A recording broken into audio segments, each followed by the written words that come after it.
सहनावतु सहनौ भुनक्तु सह वीर्यं करवावहै तेजस्विनावधीतमस्तु मा विद्विषावहै। ओम शांति शांति शांति। हे ईश्वर, हम यह पठन पाठन आपको प्राप्त करने और कराने के लिए साधन के रूप में करने जा रहे हैं। इस कर्म को और इसके कर्म फल को भी आपको अर्पित करते हैं। ओम शांति शांति शांति। सबको सादर नमस्ते जी। हमारा वैशेषिक दर्शन का पाठ चल रहा है, जिसमें सप्तम अध्याय का प्रथम हनिक पढ़ रहे थे। ठीक है ना जी। और सूत्र 20 तक हम पढ़े थे जी। ठीक है। तो सूत्र इसमें क्या आया था, देखो सूत्र ये 18, 19, 20 इसको लेते हैं कि अनित्य अनित्यम और नित्य नित्यम। क्या अर्थ हुआ इसका?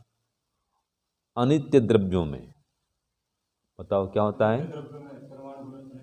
हाँ, अनित्य द्रव्य बने घड़ा आदि, तो इनमें जो परमाणु गुण है वो भी अनित्य होगा। और नित्य द्रव्य में क्या होता है? नित्य द्रव्य में अर्थात परमाणु में जो परिमाण गुण है वो भी नित्य होता है। अब ये नित्य पदार्थ कौन कौन है? तो कहा नित्यम परिमंडलम। तो कहा इसमें परमाणु और आकाश द्रव्य दोनों ही नित्य हैं। ठीक है जी। कौन कौन? परमाणु और आकाश दोनों ही द्रव्य नित्य हैं, और इनमें अणु और महत् परिमाण भी नित्य है। अब इसमें परमात्मा की चर्चा नहीं हो रही है, याद रखना। अभी जो विषय चल रहा है उसकी बात हो रही है। नहीं तो अनित्य पदार्थ नित्य पदार्थ तो कौन है बोलने तो परमात्मा भी नित्य है। परमात्मा, जीवात्मा, प्रकृति ये सब नित्य हैं। लेकिन यहाँ पर जो विषय चल रहा है उसके अनुरूप कथन है कि परमाणु और आकाश द्रव्य का स्वरूप क्या है, ये किस स्वरूप वाले हैं। तो उत्तर मिला ये परमाणु और आकाश द्रव्य दोनों ही नित्य हैं। ठीक है ना। विषय ये है कि परमाणु और आकाश द्रव्य नित्य हैं, तो स्वरूप इनका ये है, इनकी चर्चा हो रही है। तो अब इसी को आगे बढ़ाते हैं। सूत्र 21 बोलिए। अविद्या च विद्यालिंगम। ठीक है जी। अब देखो ये अनित्य अणु और महत् परिमाण गुण, ये भी क्या कह रहा है इसमें? नित्य अणु महत् परिमाण की सिद्धि का प्रमाण है। तो अनित्य अणु महत् परिमाण जो है, एक तो अनित्य है और अणु और महत् परिणाम है। ये अगर कहीं पर है तो कहीं पर नित्य भी पदार्थ है, जो नित्य है, अणु और महत् है। ठीक है। तो कहीं पर अनित्य पदार्थ है तो वो नित्य को सिद्ध करता है। ठीक है। अनित्य पदार्थ क्या करता है? नित्य को सिद्ध करता है। ये प्रश्न बनेगा कि अनित्य पदार्थ नित्य को सिद्ध कैसे करता है। तो अनित्य अणु और महत् परिमाण गुण ये नित्य अणु और महत् परिमाण को सिद्ध कैसे करता है? तो उत्तर क्या आएगा? जैसे अविद्या, अविद्या विद्या को सिद्ध करने में प्रमाण है, या अविद्या जो है वो विद्या की सिद्धि का प्रमाण है। क्या समझे? जो अविद्या है वो विद्या की सिद्धि में प्रमाण है। जैसे अगर दिन है तभी तो कहीं रात है, तो दिन क्या है? रात्रि की सिद्धि में प्रमाण है। बोलती हैं दिन है, मतलब कहीं रात भी है। अभी दिन है तो कभी रात भी होगी। ठीक है, ये कह रहा है। तो जैसे अविद्या है तो विद्या भी है। कोई मूर्ख है तो मतलब कहीं पर कोई विद्वान भी है। तो मूर्ख कहने से विद्वान की सिद्धि होती है, अविद्या से विद्या की सिद्धि होती है। ऐसे ही अनित्य अणु महत परिमाण गुण से नित्य अणु महत परिमाण की सिद्धि होती है। हो गया स्पष्ट? क्यों जी? हाँ, कैसे? जैसे बोलो। हाँ, और हाँ, तो सूत्र तो कह रहा है अविद्या च विद्यालिंगम। दिन रात का तो मैंने उदाहरण दिया, यहाँ पर क्या उदाहरण है? अविद्या से विद्या की सिद्धि का प्रमाण, ये वहाँ पर उदाहरण है। तो लिखिए, प्रश्न लिखिए, प्रश्न 21। अनित्य अणु और महत परिमाण गुण, अनित्य अणु और महत परिमाण गुण, अल्प विराम दे दो, अनित्य अणु और महत परिमाण गुण नित्य अणु महत परिमाण की, नित्य अणु महत परिमाण की सिद्धि का प्रमाण कैसे है? नित्य अणु महत परिमाण की सिद्धि का प्रमाण कैसे है, या सिद्धि का प्रमाण है कैसे, ये भी कर सकते हैं। तो उसको बताना है, तो सूत्र कहता है अविद्या च विद्या विद्यालिंगम। ठीक है, तो देखो हमने पढ़ा था ना जी, जैसे कि ये आंवला आदि पढ़े थे, उसमें अपकर्ष होता है और उत्कर्ष होता है। ठीक है, आंवला है, बेर है, बेल है, इसका ऐसा उदाहरण ना। तो एक जगह अपकर्ष है तो मतलब दूसरा जगह क्या हो रहा है? उत्कर्ष है। ठीक है, तो अपकर्ष से अपकर्ष को हम जानते हैं। तो ऐसे ही कह रहा है यहाँ पर, अनित्य अणु महत परिमाण से नित्य अणु महत परिमाण को जानते हैं। माने अनित्य से नित्य को जानते हैं। कैसे जानते हैं? जैसे अविद्या से विद्या को जानते हैं, या जैसे अविद्या विद्या की सिद्धि में प्रमाण है, ऐसे ये अनित्य अणु महत परिमाण भी नित्य अणु महत परिमाण में प्रमाण है। आज समझ रहे हैं जी? पद्मनाभ जी समझ गए ना? लिखिए, उत्तर लिखिए। प्रश्न क्या था कि क्या लिखे प्रश्न? अनित्य अणु और महत परिमाण गुण नित्य अणु महत परिमाण की सिद्धि का प्रमाण। हाँ, तो इसका सिद्धि प्रमाण कैसे है ना? तो कैसे है उसका उत्तर लिखिए। जैसे, जैसे अविद्या, अल्प विराम दीजिए, जैसे अविद्या अल्प विराम विद्या की सिद्धि का प्रमाण है। जैसे अविद्या विद्या की सिद्धि का प्रमाण है, वैसे ही अनित्य अणु और महत परिमाण गुण भी, वैसे ही अनित्य अणु और महत परिमाण गुण भी नित्य अणु, नित्य अणु और महत परिमाण की, है ना, नित्य अणु महत और क्या लिखे? नित्य अणु और महत परिमाण की सिद्धि का प्रमाण है।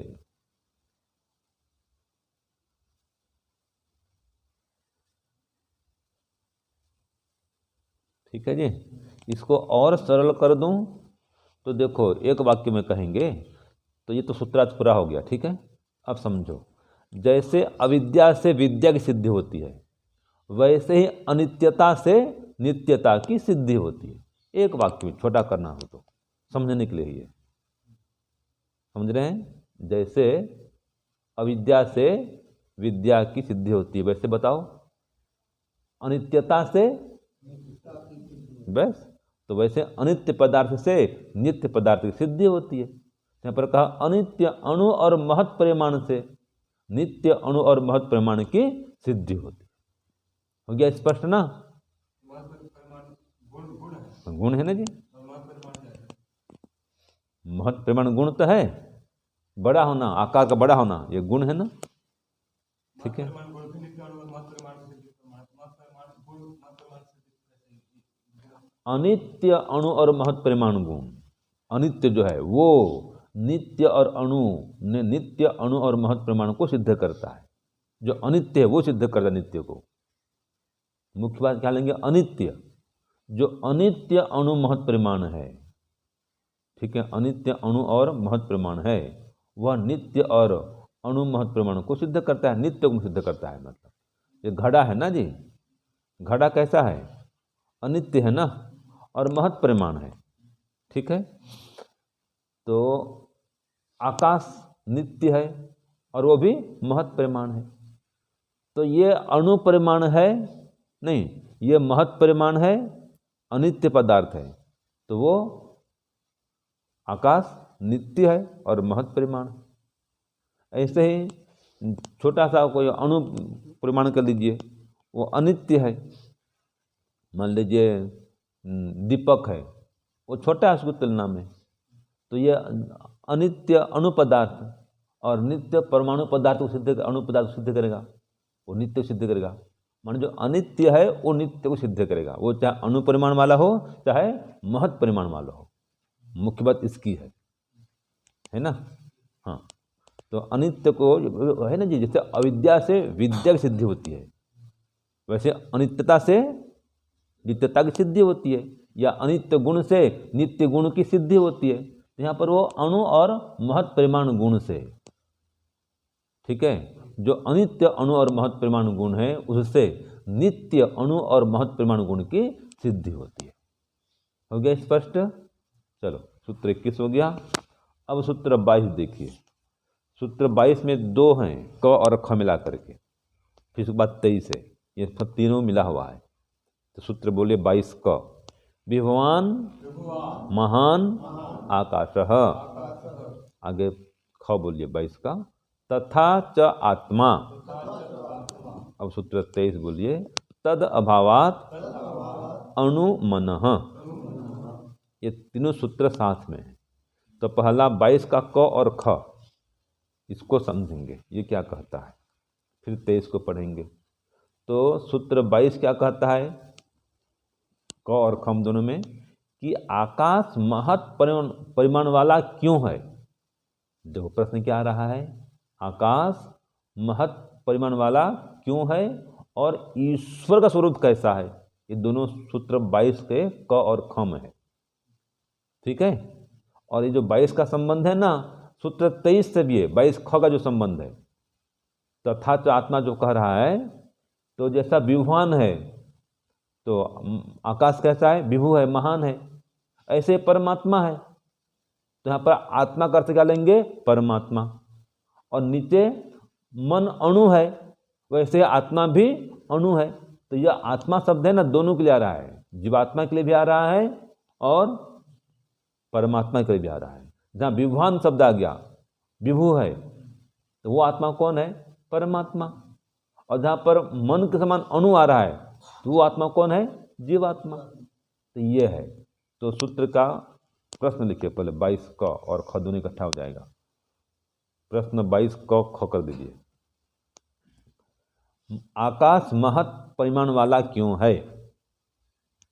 आकाश महत् परिमाण वाला क्यों है।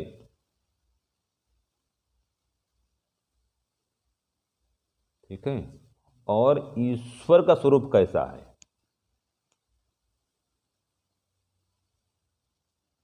ये दोनों का संबंध है आपस में। प्रश्न हो गया, आकाश महत् परिमाण वाला क्यों है, और उसी में आगे लिखिए, और ईश्वर का स्वरूप कैसा है, या ईश्वर का स्वरूप क्या है ना। ईश्वर का स्वरूप क्या है भी कर सकते हैं। तो उत्तर देखो 22 क्या कहता है। प्रश्न क्या था कि आकाश महत् परिमाण वाला क्यों है। तो उत्तर लिखिए, व्यापक होने से आकाश महत् परिमाण वाला है। ये उत्तर मिला। व्यापक होने से आकाश महत् परिमाण वाला है। ठीक है जी। इसीलिए कहा है विभवान, विभु होने से, विभु माने व्यापक होने से। महान आकाश, जो आकाश है महत् परिमाण वाला है। ठीक है, परमाणुओं की अधिकता से नहीं, आगे लिखिए, परमाणुओं की अधिकता से नहीं।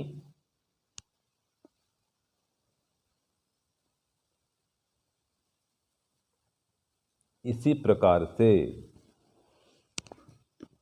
ईश्वर भी, इसी प्रकार से ईश्वर भी महत् परिमाण वाला है। इसी प्रकार ईश्वर भी महत् परिमाण वाला है।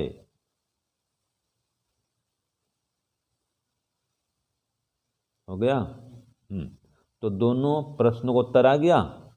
पहला क्या था कि आकाश महत् परिमाण वाला क्यों है? तो क्यों है? व्यापक होने से। महत् माने महान, बड़ा, विस्तृत, विशाल, ठीक है, विराट। तो ये व्यापक होने से आकाश महत् परिमाण वाला है। फिर आगे कह दिया परमाणुओं की अधिकता होने से नहीं। तो ऐसा इसी प्रकार से परमात्मा भी, वो भी महत् परिमाण वाला है, वो भी परमाणुओं की अधिकता से नहीं। उसमें तो परमाणु है ही नहीं परमात्मा में। ठीक है, तो परमात्मा भी महत् परिमाण वाला तो है। क्यों है? व्यापक होने से। और वहां भी वही लागू होगा, परमाणु की अधिकता से व्यापक नहीं कहा परमात्मा को, विभु या महत् परिमाण नहीं कहा, व्यापक होने से कहा है। तो परमात्मा भी व्यापक होने से महत् परिमाण वाला है, परमाणु की अधिकता से नहीं। महत् परमाणु है नहीं परमात्मा में। ठीक है, तो ये 22 का उत्तर हो गया। अब देखो ये क ख दोनों हो गया। ये तथा च आत्मा है ना, ये किस में जा रहा है? परमात्मा में जा रहा है 22 के लिए। अब 23 में क्या होगा? ये जो तथा च आत्मा है 22 ख का, ये जीवात्मा पे लागू हो जाएगा। ठीक है, तो लिखिए सूत्र 23 का प्रश्न लिखिए, मन अणु क्यों है? मन अणु क्यों है? और जीवात्मा कैसा है? माना हाँ, जीवात्मा कैसा कर दो, जीवात्मा का स्वरूप कैसा है, क्या है ना? मन अणु क्यों है और जीवात्मा का स्वरूप क्या है या कैसा है? क्या है भी करते हैं, मन अणु क्यों है और जीवात्मा कैसा है, ये है। तो उत्तर वही दे दिया। देखो तद अभावात अणुमन। तो लिखिए, पहले क्या पढ़े थे? महत् परिमाण माला होने से नहीं, व्यापक होने से आकाश महत् परिमाण वाला है। तो यहाँ पर उल्टा हो जाएगा, व्यापक न होने से करो, तद अभावात आ गया ना सूत्र में। तो उत्तर लिखिए, सूत्र 23 का उत्तर लिखिए, व्यापक न होने से मन अणु है। व्यापक न होने से मन अणु है, परमाणु कम होने से नहीं। अल्पविराम देख लिखना। पहला, व्यापक न होने से मन अणु है, अल्पविराम, परमाणु कम होने से नहीं, है ना? हाँ, अब आगे अगला प्रश्न, जीवात्मा स्वरूप क्या है, जीवात्मा कैसा है? आगे लिखना ना जी। तो इसमें 2 प्रश्न है ना, मन अणु क्यों है और जीवात्मा का स्वरूप क्या है। अभी आपने एक लिखा है ना कि व्यापक न होने से मन अणु है, परमाणु कम होने से नहीं। इसी प्रकार जीवात्मा भी अणु है या अणु स्वरूप वाला है। इसी प्रकार से जीवात्मा भी अणु है या अणु स्वरूप वाला है। ठीक है, हाँ। तो अब देखो ये तथा च आत्मा जो है ना जी, ये बीच में पड़ा है सूत्र 22 क और 23 के बीच में। तो यह आत्मा जो है कहाँ जुड़ रहा है? आत्मा सूत्र 22 क से भी जुड़ रहा है और सूत्र 23 से भी जुड़ रहा है। तो जब वहाँ जुड़ेगा विभवान आकाश से, तो आत्मा का अर्थ क्या हो जाएगा? परमात्मा।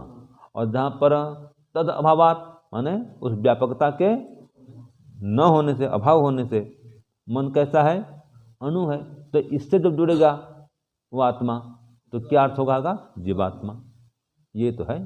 तो ये है व्यापक न होने से या व्यापकता न होने से मन अणु है। इसी प्रकार जीवात्मा भी अणु है।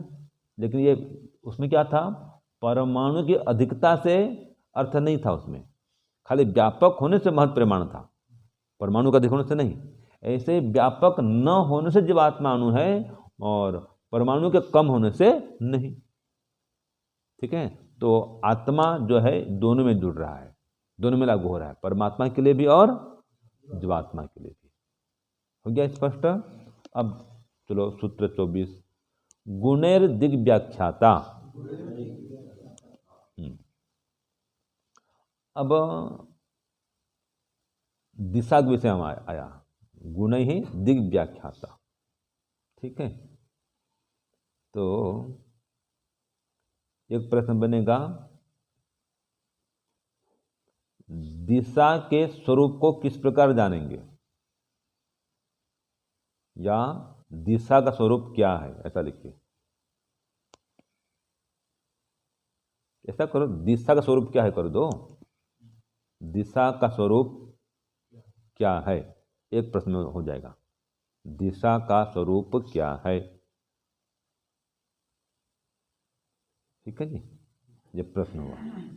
तो उत्तर लिखो। उत्तर 24, गुण ही दिग व्याख्याता। हिंदी में लिखिए। अब अपने परत्व और अपरत्व, परत्व और अपरत्व आदि गुणों से, माने दूर और पास के गुणों से, ठीक है ना, दिशा भी नित्य है। अपने परत्व और अपरत्व आदि गुणों से दिशा नित्य है कर दो तो चलेगा।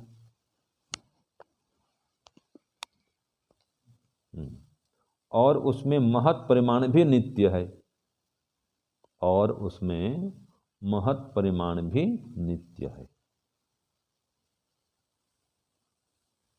तो प्रश्न क्या था? दिशा का स्वरूप क्या है ना, तो क्या उत्तर मिला? दिशा का स्वरूप कैसा है? नित्य है, एक तो उत्तर मिला। दूसरा, उसमें महत् परिमाण भी नित्य है। क्यों? तो यह कह रहा है अपने परत्व और अपरत्व आदि गुणों से ये बात सिद्ध है।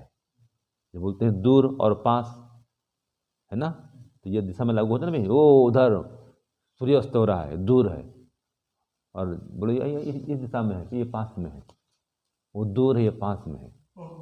तो इस प्रकार से ये दिशा भी नित्य है। कोई न कोई दिशा तो रहेगी, जहाँ भी जाओगे आप, उत्तर हो, दक्षिण हो, पूर्व हो, पश्चिम हो। तो ये दिशा रामायण काल में भी थी, महाभारत काल में भी थी, सतयुग में भी दिशा थी, आज भी है, आगे भी रहेगी। और तब भी यही चलेगा व्यवहार, वो दूर है, ये पास है। ठीक है, वो समझाना, वो उतना दूर मिलेगा वो। ठीक है जी। तो ये दिशा जो है नित्य है, तो उसमें महत् परिमाण भी नित्य है। फैलाव उसका महत् परिमाण माने फैलाव, सब जगह दिशा व्याप्त है, वही अलग होगा। व्याप्त होने से सब जो दिशा व्याप्त है, व्यापक है, इसलिए उसमें महत् परिमाण है, वो भी नित्य है। जैसे आकाश व्यापक है तो उसमें महत् परिमाण भी व्यापक है, नित्य है। ऐसे ही दिशा भी नित्य है और उसमें महत् परिमाण भी नित्य है। इस उत्तर 24 हो गया। अब अंतिम चलते हैं, कारणे कालः। तो काल का स्वरूप क्या है? ठीक है, तो सब दिशा काला का सबका हो गया। सभी द्रव्यों का ये स्वरूप बता रहा है। तो काल का स्वरूप क्या है, ये प्रश्न हुआ 25। लिखे, क्या लिखे? काल का स्वरूप क्या है? उत्तर लिखिए। कारणे काल है ना सूत्र में, उत्तर लिखिए। द्रव्यों की उत्पत्ति के कारणों में, हाँ, द्रव्यों की उत्पत्ति के कारणों में काल की भी गणना होने से, काल माने समय, द्रव्यों की उत्पत्ति के कारणों में काल की गणना होने से काल भी महत और परिमाण, महत परिमाण वाला, काल भी महत परिमाण वाला, काल भी महत परिमाण वाला और नित्य है। काल कैसा है? महत परिमाण वाला और नित्य है, तथा उसमें महत परिमाण भी नित्य है, उसमें महत परिमाण भी नित्य है।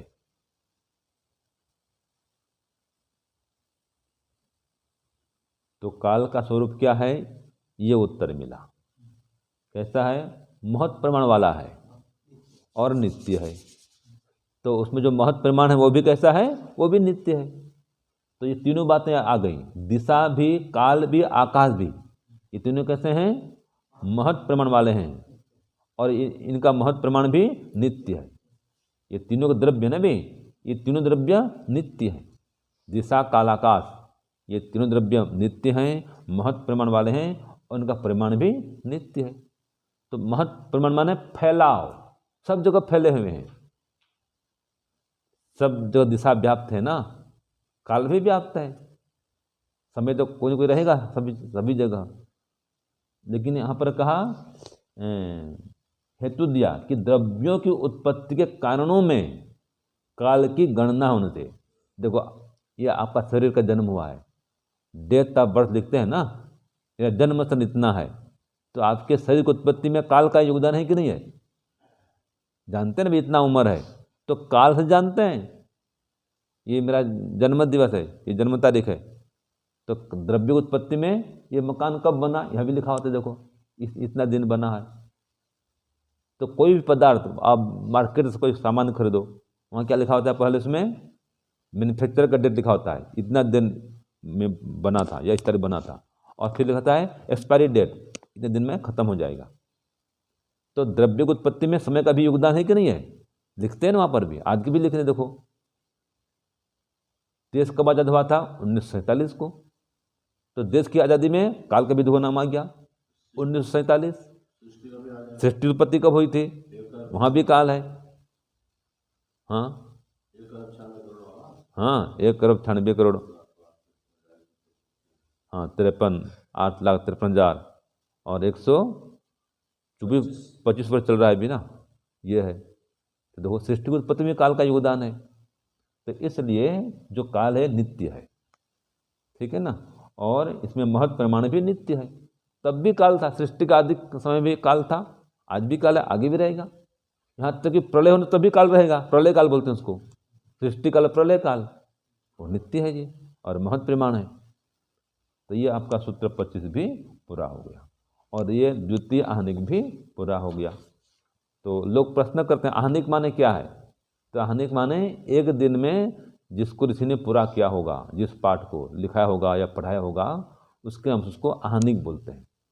अब हम उसको एक आहनिक को कई दिन में पूरा कर रहे हैं जी, ऋषि ने एक दिन में पूरा कर दिया होगा। जिस पाठ को ऋषि ने एक दिन में पूरा कर दिया उसको बोलते हैं आहनिक, ठीक है ना। तो यह आहनिक भी पूरा हो गया और यह अध्याय भी पूरा हो गया। अब चलेगा हमारा सूत्र 1 8वां अध्याय का, वो आगे पढ़ाएंगे। 8वां अध्याय चलेगा ना? दूसरा चलेगा। अच्छा 7वां अध्याय का ये, दूसरा। अच्छा हाँ, इसमें ऐसा हो गया है, द्वितीय आहनिक ऐसे लिख दिया, ठीक है। द्वितीय आहनिक का नहीं, प्रथम आहनिक पूरा हुआ है ना। 7वां अध्याय का प्रथम आहनिक पूरा हो गया है। अब द्वितीय आहनिक शुरू होगा अगले पाठ में, ठीक है। चलिए, ओम शांति शांति शांति, सर्वेभ्यो नमः। सबको सादर नमस्ते।